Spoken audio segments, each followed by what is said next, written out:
Bismillahirrahmanirrahim. Assalamualaikum warahmatullahi wabarakatuh. Waalaikumsalam warahmatullahi wabarakatuh. Alhamdulillahirabbil alamin. Salatan wassalaman ala Rasulullah sallallahu alaihi wasallam. Kembali lagi bersama kami di podcast NU Wajo Channel. Tentunya sebagai ruang berbagi inspirasi dengan dakwah yang menyuguhkan hati. Di bulan Agustus yang sangat istimewa ini, bulan di mana kita mengenang kemerdekaan, tapi kemerdekaan sejati bukan hanya terbebas dari penjajahan, melainkan bebas dari kebodohan, kemiskinan, dan degradasi moral. Oleh karena ini, pada episode hari ini, malam hari ini kita akan mendiskusikan atau membicarakan tentang dakwah dan semangat kemerdekaan. Dan di tengah-tengah kita sudah hadir tentunya narasumber yang sangat luar biasa, sebagai figur di dunia digital ataupun di dunia maya. Langsung saja kita sambut Alena Gurta Kemuda Haji Asmar Lambo, SHI Esos MM MA. Assalamualaikum Pung. Waalaikumsalam warahmatullahi wabarakatuh. Alhamdulillah pada malam hari ini tentunya kita sudah bersama dengan narasumber. Sebelumnya Pung, kami ingin bertanya, apa kabar untuk hari ini? Alhamdulillah sehat, Masya Allah. Tentu untuk sebelum masuk ke inti sari pembahasan kita tentang dakwah dan semangat kemerdekaan, tentu pertanyaan awal kami ini pun tentang bagaimana kegiatan Gurta ini belakangan ini. Artinya apa kesibukan Gurta belakangan hari ini? Ya Alhamdulillah, akhir-akhir ini saya sibuk mengurus dakwah juga tentunya, kemudian kesibukan usaha ya. Tentunya saat ini saya mengelola bisnis travel umroh dan haji ya, Alhamdulillah. Jadi sama-sama kita ketahui bahwa Gurta ini juga sebagai figur dakwah tentunya, dan perlu kami sampaikan bahwa Gurta ini sebagai ketua Dai Muda Asia Tenggara, betul Bung? Iya, Bung. Dan tentunya juga Gurta juga aktif pada soal travel haji dan umroh. Iya. Sebelum itu Pung, tentu berbicara soal dakwah, apa yang kemudian menjadi indikator dakwah itu bisa kita tarik kepada semangat kemerdekaan ini? Kira-kira ada nggak hubungan antara dakwah dengan semangat kemerdekaan hari ini? Ya, Masya Allah ya. Jadi Alhamdulillah, salatu wassalamu ala Rasulillah wa ba'du ya. Dakwah dan semangat kemerdekaan itu adalah satu perkara yang tidak bisa kita pisahkan ya. Karena untuk mencapai sebuah kemenangan atau kemerdekaan, ya tentu itu kita harus senantiasa berada dalam kondisi dakwah sebagaimana yang dilakukan oleh para pejuang-pejuang kemerdekaan kita ya. Jadi dakwah sendiri itu para ulama berbeda pendapat dalam memberikan kisi-kisi tentang definisi dakwah ya. Dakwah itu dari kata da'a ya, mengajak ya. Jadi ada kalimat ud'u ila sabili rabbika bil hikmah. Jadi mengajak di jalan Allah dengan hikmah ya. Jadi dengan mengajak orang di jalan Allah Subhanahu wa taala atau mengajak orang dalam perkara-perkara positif, maka itu memiliki definisi dakwah. Nah, di dalamnya ini tentu harus dibarengi dengan semangat ya. Dengan semangat untuk berdakwah akan melahirkan kemenangan ya, akan melahirkan kemerdekaan ya. Dan kemerdekaan secara hakikat tentu itu bisa kita raih, bisa kita dapatkan hanya dengan mendekatkan diri kepada Allah Subhanahu wa taala. Jadi dua hal ini memang tidak bisa dipisahkan, antara kemerdekaan dengan dakwah. Iya, betul. Jadi bagaimana mengajak, bagaimana menghimbau, bagaimana da'ah, kita mengajak, kita mentablikkan ya, menyampaikan, menyerukan kepada umat agar mereka dekat dengan Allah Subhanahu wa taala. Ketika dia sudah dekat dengan Allah, nah maka dia sudah bisa mencapai kemerdekaan itu. Sebagaimana dalam Al-Quran itu dikatakan, wa may yuti'illaha wa rasulahu faqad faza fawzan 'azima. Ya, barang siapa orang yang taat kepada Allah, wa may yuti'illah, dia taat kepada Allah, dia patuh kepada Allah, dia menjauhi segala hal-hal yang dilarang oleh Allah, perintah-perintah Allah dia lakukan, dia mendekatkan diri kepada Allah, dia terus memperbaiki diri, memperbaiki hatinya, memerdekakan dirinya dari iri hati, dengki. Nah, dengan sifat-sifat ini maka dia akan mendapatkan faqad faz, maka mereka pasti akan merdeka, fauzan azima, dengan kemerdekaan yang sangat tinggi, yang sangat agung. Para ulama mufassirin mengatakan makna dari fauzan azima itu bukan hanya mendapatkan keuntungan dunia atau kemerdekaan dunia, tapi dia akan mendapatkan kemerdekaan akhirat. Seperti itu. Ini sangat menarik ya, apa yang menjadi baru pertanyaan awal ini sudah daging-dagingnya semua yang dikeluarkan dari Guru ini sebagai narasumber. Nah, tentu ini pun menjadi pertanyaan selanjutnya. Tadi sempat dijelaskan bahwa para tokoh-tokoh pejuang-pejuang itu juga sempat melaksanakan metode-metode dakwah dalam memperjuangkan kemerdekaan ini. Nah, kira-kira perbedaan peran dakwah dengan perjuangan kemerdekaan pada hari ini itu seperti apa, Pung? Artinya peran dakwah ini kan kalau kita ingin tarik dalam ranah kemerdekaan yang kita pahami ini, kalau kita tarik dalam perspektif Islam, kemerdekaan itu kan bisa diartikan merdeka dari rasa kesombongan, ujub, dan lain sebagainya. Kira-kira peran dakwah yang cocok untuk menjelaskan kemerdekaan, apalagi ini adalah bulan-bulan kemerdekaan seperti itu, Pung. Iya, betul. Di kondisi milenial ini, di kondisi tahun-tahun saat ini, ya tentu sangat berbeda dengan kondisi masa silam. Para perjuangan para tokoh-tokoh kita, ya seperti tokoh ulama-ulama, tokoh-tokoh nasionalis yang kita kenal seperti Kiai Hasyim Asy'ari, guru kita bersama, masyayikh kita bersama, Kiai Haji Ahmad Dahlan, dan tokoh-tokoh yang lain seperti Buya Hamka. Ya tentu mereka memiliki kondisi yang berbeda dengan kondisi kita sekarang ini. Nah, maka kita merujuk kepada satu ungkapan dari Imam Ali karramallahu wajhah, itu dikatakan al-insanu ibnu zaman, ya, manusia itu adalah anak zaman. Artinya setiap jiwa manusia itu tentu mereka hidup sesuai dengan zamannya. Ya, kalau mungkin para pejuang-pejuang dahulu mereka berjuang dalam dakwah dengan menggunakan kendaraan mungkin berkuda, yang mungkin dulu dengan sepeda itu sudah termasuk elit. Maka hari ini kalau kita menggunakan kuda di jalan raya, saya kira itu sangat kurang tepat. Kurang tepat. Jadi kondisi dahulu ketika menggunakan kuda umpamanya, nah sekarang orang menggunakan motor, menggunakan mobil. Nah, itu adalah bentuk di mana perbedaan zaman yang kita hadapi saat ini dengan pendahulu-pendahulu kita. Nah, maka dakwah pun seperti itu, yang mana dulu mungkin dakwanya mereka bersentuhan langsung dengan masyarakat, kemudian mungkin dia banyaklah berjalan ke berbagai daerah untuk menyebarkan dakwah. Akan tetapi sekarang ini, ya, di samping kita melakukan dakwah ke daerah-daerah, ke masjid, tentu sekarang perkembangan teknologi dengan zaman yang berbeda, juga ada dakwah yang harus kita tambahkan seperti dakwah digital. Seperti tentunya dengan melalui podcast ini. Dan saya sangat salut dengan adanya podcast Nahdlatul Ulama ini, sangat luar biasa. Karena kenapa? Ketika kita berdakwah di masjid, mungkin itu akan menyentuh 10, 20, 30 atau 100 yang hadir di masjid itu.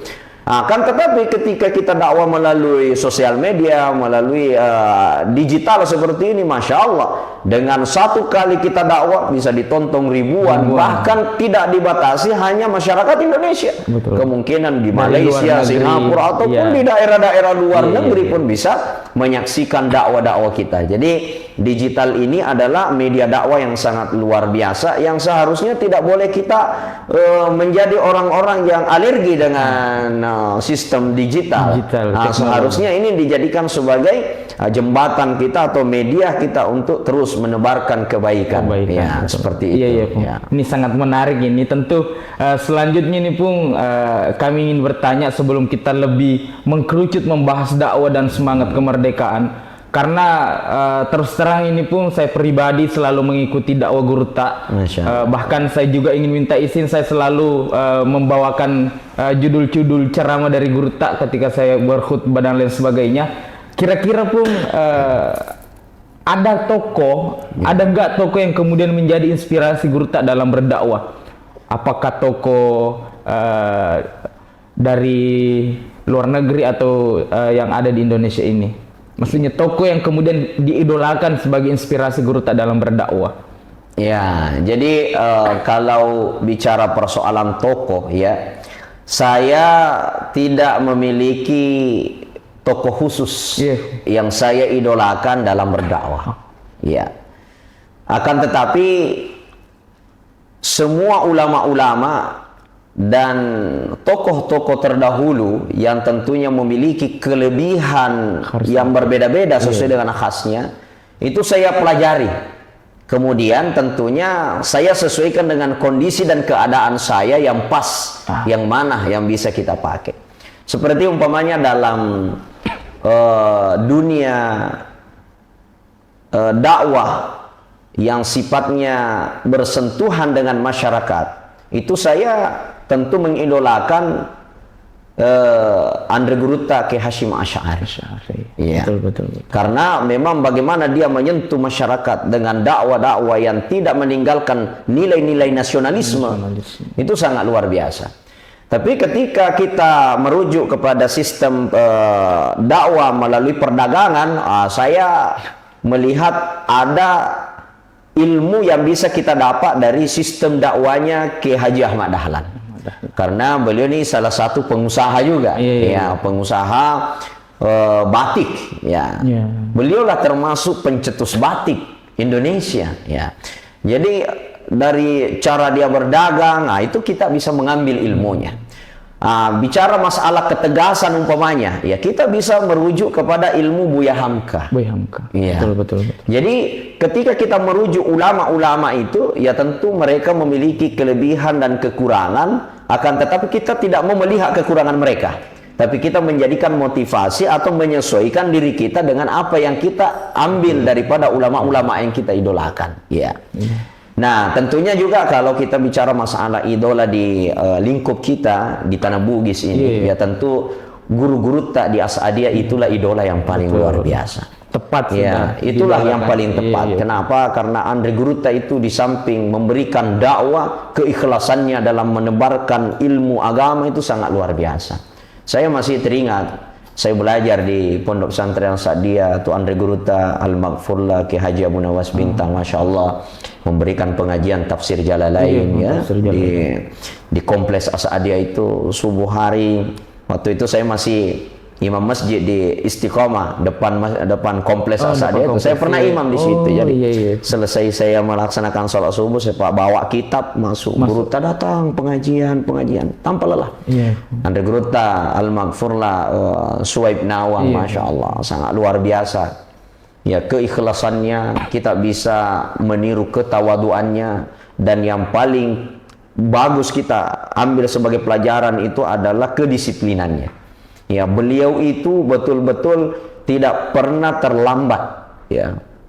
Tidak pernah terlambat ketika dia mengajar. Nah, itu. Jadi saya pernah mendapatkan satu candaan dari Guru Tak, ya. Guru Tak bilang, saya ini sebenarnya selalu tidak tepat waktu. Iya, Pung. Ya, saya bilang, kenapa Pung bisa selalu tidak tepat waktu? Nah, ketika saya datang, ketika Guru Tak mengajar, Guru Tak justru sudah ada di dalam ruangan, baru kita datang. Kadang-kadang Guru Tak lebih dulu. Lebih dulu. Iya. Apa kata Guru Tak? Ya, itulah saya tidak tepat waktu karena kadang saya 10 menit sebelum jam waktu mengajar saya sudah datang. Itu. Jadi memang apa namanya banyak yang bisa kita jadikan sebagai ilmu dari guru-guru yang kita idolakan. Ya, betul, ya betul. dan Ya, mengidolakan itu tidak perlu dengan mungkin melihat bagaimana penampilannya, bukan ya. itu. Tapi yang terpenting bagaimana kesucian hatinya, keilmuannya, ketawaduannya, akhlaknya. Itu yang seharusnya kita jadikan sebagai tauladan dalam kehidupan dalam kita. Berdakwah. Ya, dalam berdakwah itu. Ini juga pun sedikit pertanyaan tambahan bahwa kira-kira tanggapan Guru Ta ini perlu kita sampaikan bahwa tidak terlepas dari dakwah ini sendiri. Terkadang kami ini menemukan ada dai-dai yang kemudian milih-milih masjid. Artinya kalau kemudian masjid itu kecil atau besar, itu yang menjadi pilihan-pilihan nominal-nominalnya. Bagaimana tanggapan Guru Ta tentang dakwah ini sendiri? Ini sangat penting, harus ditahu semua, Pung. Iya, betul. Jadi kita di As-Adiyah ya secara khusus memang kita tidak diajarkan berdakwah dengan sistem budget. Menentukan budget dakwah. Betul. Kenapa? Karena kita merujuk kepada pesan-pesan daripada Andre Guruta seperti Andre Guruta Al-Allama Ki Haji Muhammad As'ad Al-Bukisi, pendiri Pondok Pesantren As-Adiyah, itu selalu memberikan pesan-pesan keikhlasan. Ya. Seperti kalimat-kalimat tetengi agama na Allah Ta'ala ni semua tu puangi muakatai. Ya, dari itu bahasa Bugis yang memiliki makna sangat dalam. Artinya ketika kamu menolong agama Allah, ya, engkau mengejar ridhonya Allah Subhanahu wa taala. Allah tahu apa yang akan menjadi terbaik bagimu. Dan saya kira tidak keluar daripada konteks seperti yang dikatakan di dalam Al-Quran, in tansurullah yansurkum wa yutsabbit aqdamakum. Jadi siapa yang menolong agama Allah, maka Allah pasti akan tolong dia. Nggak mungkin Allah ingkar janji, pasti Allah akan menolong dia. Jadi kita ini berdakwah tidak boleh menjual ayat-ayat Allah dengan harga yang murah. Andainya dakwah ini bisa dijadikan sebagai profesi yang bisa menghidupkan kita sebagai pekerjaan, maka tentu Nabi SAW itu tidak perlu berdagang lagi. Ya, tidak perlu beternak lagi. Ya, cukup dia dakwah, dapat amplop dakwah, selesai. Maka ini diancam oleh Allah. Wala tashtaru bi ayati samanan qalila. Janganlah kamu menjual ayat-ayat Allah itu dengan harga yang sangat murah. Ini bahaya. Yang kedua, ketika kita berdakwah, ini hanya harus dijadikan sebagai kewajiban. Ya, harus dijadikan sebagai kewajiban, bukan dijadikan sebagai ladang penghasilan. Maka itulah yang memotivasi saya ini berbisnis, berusaha bisnis. Kenapa? Karena saya menganggap bahwa bisnis ini adalah memang sumber untuk mendapatkan uang. Ya, dan itu perintah Al-Quran, perintah Rasulullah SAW. Alaikum bittijarah, fa innahu ya'ti ilal mal. Ya.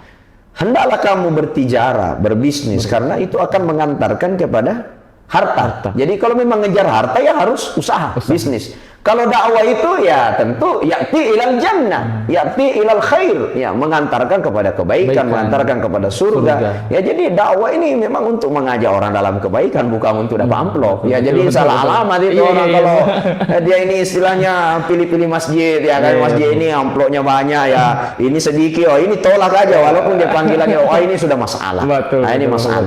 Maka kita kembali kepada rujukan awal Andre Guruta, tetengnya agama Allah Ta'ala. Ini semua itu Allah Ta'ala mengatakan ini adalah teori keikhlasan dalam berdakwah. Falsafah Bugis yang diungkapkan oleh Andre Guruta Ki Haji Muhammad As'ad Al-Bukisi yang sangat luar biasa. Bagaimana kita ini menjadi orang yang ikhlas sehingga kita bisa naik tingkat menjadi mukhlas. Jadi itu ada perbedaan. Al-ikhlas, mukhlis dengan mukhlas itu beda. Ya, kalau mukhlis itu ada upaya untuk mencapai keikhlasan, tapi kalau mukhlas itu memang Allah yang mengantarkan menjadi orang yang ikhlas. Ya. Jadi Rasulullah itu adalah orang yang terjaga. Ya, bisa dikatakan ini mukhlas. Ya, orang yang terjaga. Kalau kita mungkin di depan kita ini disediakan air yang ada racunnya.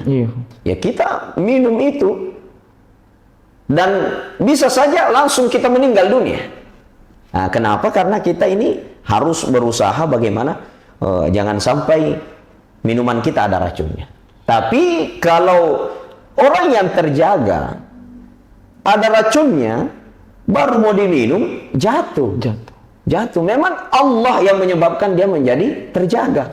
Jadi itulah mungkin bahasa ringannya definisi antara mukhlis dengan mukhlas. Ya, jadi Andre Gurutta, Kiai Haji Muhammad As'ad itu ketika kita idolakan mencapai kemerdekaan yang paling tinggi itu adalah bagaimana menjadi mukhlas, bagaimana kita ini bisa menjadi orang-orang yang betul-betul ikhlas di sisi Allah Subhanahu wa taala. Kemerdekaan tertinggi itu menjadi orang yang ikhlas. Ini artinya sangat kita terpilih menjadi orang ikhlas. Bahwa esensi dari kemerdekaan itu adalah keikhlasan. Nah, selanjutnya ini pun tentu berbicara soal dakwah di era kemerdekaan itu ada tantangan dakwah di era kemerdekaan. Kalau dulu musuhnya adalah penjajah, nah sekarang tantangan di dakwah di era kemerdekaan ini adalah lebih merujuk kepada hoax, paham radikal, krisis moral. Menurut Gurutta, strategi apa yang kemudian lebih efektif kita gunakan untuk menanggulangi hal-hal yang seperti ini, Pung? Ini tantangan terbesar dalam dunia media dakwah, apalagi kalau kita berbicara soal digital itu sendiri, Pung. Iya, betul. Jadi tantangan para pejuang-pejuang kita dahulu itu adalah melawan penjajah. Tapi sekarang ini apa yang menjadi tantangan besar dalam kehidupan kita di era modern hari ini adalah tentunya kita harus melawan radikalisme yang timbul dalam diri kita sendiri. Ya, kenapa? Karena pengaruh lingkungan kita. Ya. Jadi seperti dalam lingkungan kita mungkin pergaulan bebas di mana-mana itu bisa kita terpengaruh. Ya, atau mungkin pemahaman-pemahaman dari luar itu filternya sudah tidak ada. Berbeda dulu. Kalau dulu mungkin kita bisa belajar di pondok pesantren, kita meniru bagaimana akhlak para kiai-kiai kita, para guru-guru kita, ya. Dan itu kita belum mendapatkan pengaruh-pengaruh dari luar. Ya, dan hari ini wah sudah tidak bisa lagi. Bahkan ada yang masuk di daerah kita, barusan Guru tak mengatakan bahwa Imam Asy-Syafi'i itu kunut. Nah, tiba-tiba ada dari sosial media, nah Imam Syafi'i itu tidak kunut. Ya? Betul. Atau mungkin kita dapat bahwa sholat itu sholat 5 waktu. Ya, tiba-tiba ada pendapat sholat itu memang 5 waktu, tapi sholat itu hanya ada 3. Ya, sholat yang diwajibkan hanya ada 3. Wah, pendapat apa lagi ini? Iya. Dilihat rujukannya Al-Quran. Aqimis salata liduluki syamsi ila ghasaqil laili wa qur'anil fajr. Dirikan sholat ya. Cuma 3. Ya, liduluki syams. Saat matahari ya berada di terbenamnya matahari ya. Kemudian liduluki syams ila ghasaqil lail. Datangnya malam, menjelang malam ya. Wa Quran al-Fajr, munculnya fajar. Jadi hanya 3 sholat ini. Sehingga datang pendapat bahwa sholat maghrib isya itu 1 kali. Ya, duhur asar itu 1 kali, subuh itu 1 kali. Jadi 3 saja sholat. Sesuai dengan ayat ini. Rujukan ini. Nah, Guru tak bilang bahwa sholat itu 5 waktu. Ya, lalu kita ini lebih kuat ini karena ini ayat Al-Quran dulu. Ini masalah waktunya 3 saja. Sholatnya memang 5. Sholatnya 5. Maghrib, isya, duhur, asar, subuh 5 sholatnya. Tapi waktunya 3. Wah, kita kan jadi bingung.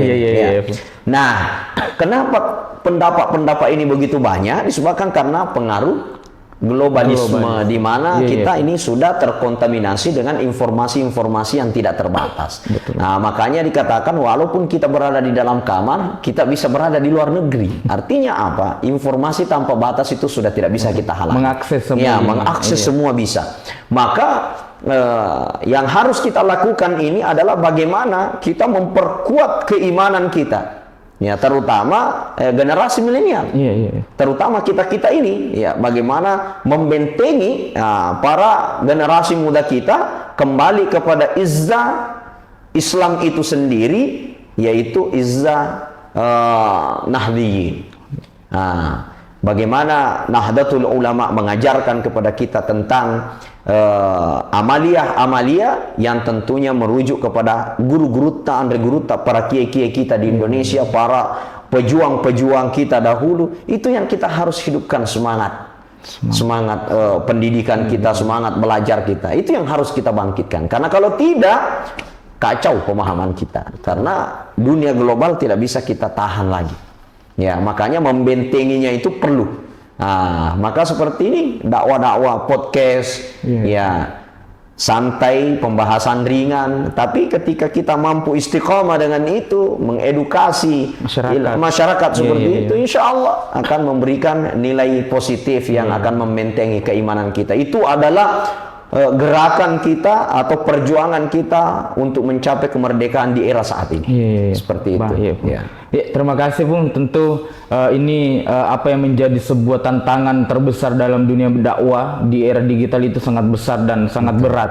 Nah, selanjutnya ini Bung, kira-kira pendekatan apa yang kemudian harus kita gunakan di tiap-tiap generasi? Kan ini banyak kemudian yang terjadi, terutama pada generasi milenial itu agak enggan mendengarkan apa istilahnya itu, ceramah-ceramah Islam. Kira-kira pendekatan apa yang cocok kita gunakan untuk para generasi-generasi milenial ini, Bung? Ya. Jadi anak-anak muda sekarang ini sudah malas dengar ceramah. Malas. Apalagi kalau diundang ke masjid, ikut majelis taklim. Betul. Ya, jadi memang kita ini harus mengupgrade. Ya, kita ini harus mengupgrade dan mengupdate bagaimana dakwah kita untuk mendekati para generasi milenial. Ya, tentunya kita harus melihat kondisi keadaan yang kita tempati untuk menyampaikan dakwah. Ya. Kalau dulunya memang dakwah itu monoton di masjid, hari ini kita harus mengupdate dengan tentunya dakwah seperti ini, atau mungkin kita buat komunitas, ya. Kita buat komunitas, pengajian-pengajian yang tentunya sifatnya milenial. Jadi saya pernah di Jakarta melihat satu komunitas dan itu nilai dakwahnya menurut saya bagus. Dia bergerak di taman-taman, jadi di taman-taman, di taman bunga, di taman ini, tempat-tempat terbuka. Jadi umpamanya kita buat pengajian-pengajian, anggaplah kalau kita di Wajo ini ada RTH Calacu, Nah, itu kita buat satu jadwal khusus untuk bersama dengan teman-teman kita duduk-duduk bersama di tembok-tembok itu, ya, tempat-tempat duduk di taman itu. Mungkin 10 orang, 15 orang kita undang, kita bicara-bicara lepas. Ya. Atau mungkin di warung-warung kopi yang biasa kita ngumpul, kita jadikan sebagai tempat untuk berdiskusi tentang peluang-peluang kebaikan yang ada, seperti peluang-peluang bisnis syariah, atau mungkin kita membahasakan atau mendiskusikan tentang ilmu-ilmu agama. Jadi memang ada materi-materinya, gitu. Jadi bukan kita monoton dakwah di masjid saja, karena itu kita akan ditinggalkan. Tapi itu tadi, kita harus kembali al-insanu ibnu zaman, nah, mengikuti zaman dan keadaan yang kita tempati. Jadi pernah saya jalan-jalan di salah satu komunitas pemuda Islam di Singapura, ya, di mana tempat ini kan mayoritas non-Muslim. Iya. Tapi mereka ini gaul, tetap penampilannya penampilan orang-orang yang istilahnya sesuai dengan keadaan dan kondisi tempatnya. Ya, namun tetap ya tentunya menutup aurat, gitu ya.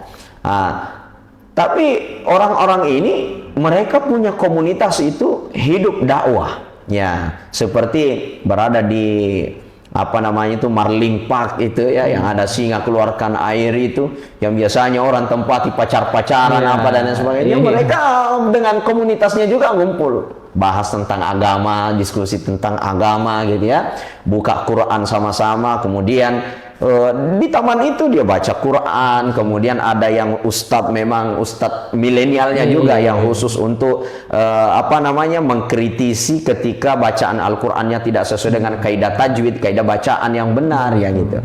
Jadi belajar Qur'annya bukan berada monoton di masjid, tapi berada di taman, apa namanya, yang biasa tempati orang rekreasi dan lain sebagainya. Tempat-tempat iya, wisata. tempat-tempat wisata, tapi dia mampu mengedukasi ilmu-ilmu agama, seperti belajar ngaji ya, Bismillahirrahmanirrahim, Alhamdulillahi Rabbil Alamin. Oh, ada yang tulis, A-nya harus panjang, alamin, bukan alamin, begitu. Jadi memang ada apa namanya nilai dakwah yang tidak membosankan. Nah, kenapa? Karena disesuaikan dengan kondisi dan keadaan, apalagi dengan kaum milenial hari ini. Memang kita harus seperti itu, mengupgrade dan mengupdate dakwah kita menjadi dakwah yang tentunya mengikuti keadaan dan zaman yang kita tempati. Seperti itu. Baik ya, Bung. Terakhir sebelum kita tutup podcast ini pun, tentu berbicara soal kemerdekaan, selain kemerdekaan fisik ada juga namanya kemerdekaan spiritual. Nah, kira-kira apa indikator untuk mencapai kemerdekaan spiritual itu dalam perspektif dakwah itu? Iya, jadi kemerdekaan bukan hanya merdeka secara fisik. Betul.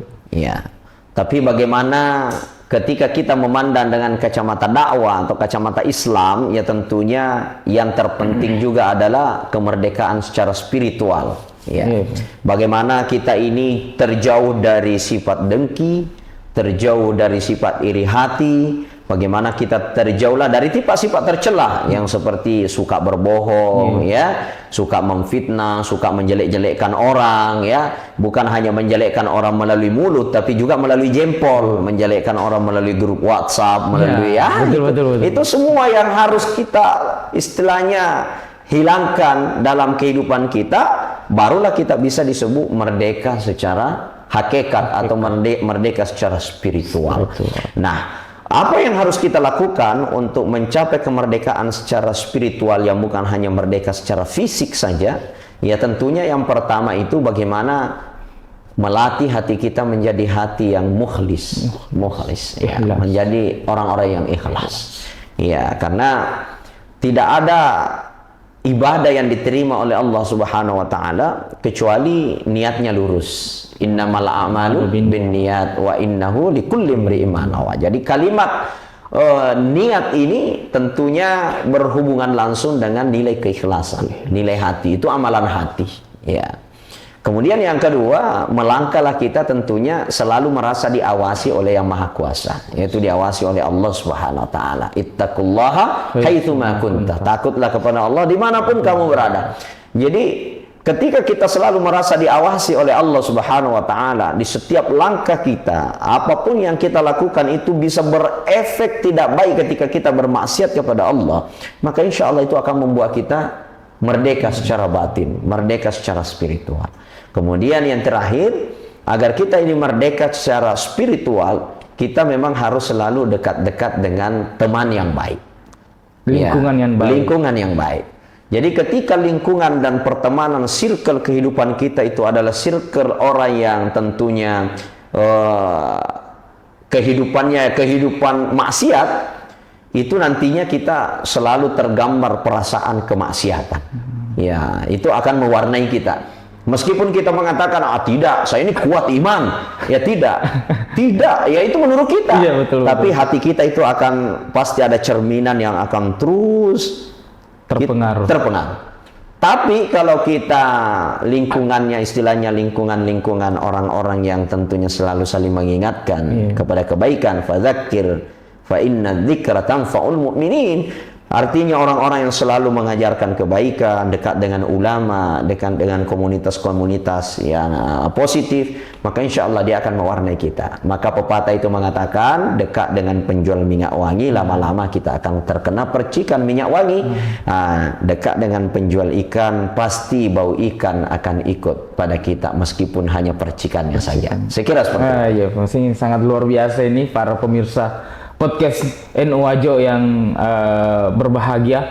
Sebelum kita tutup ini pun tentu kami meminta ada pesan singkat dari Guru Ta ini selaku narasumber yang sangat luar biasa pada momentum bulan kemerdekaan. Bagaimana kemudian bulan-bulan kemerdekaan, momentum kemerdekaan ini kita isi dengan hal-hal yang baik. Mungkin ada pesan singkat untuk pemirsa podcast NU Wajo channel dimanapun berada.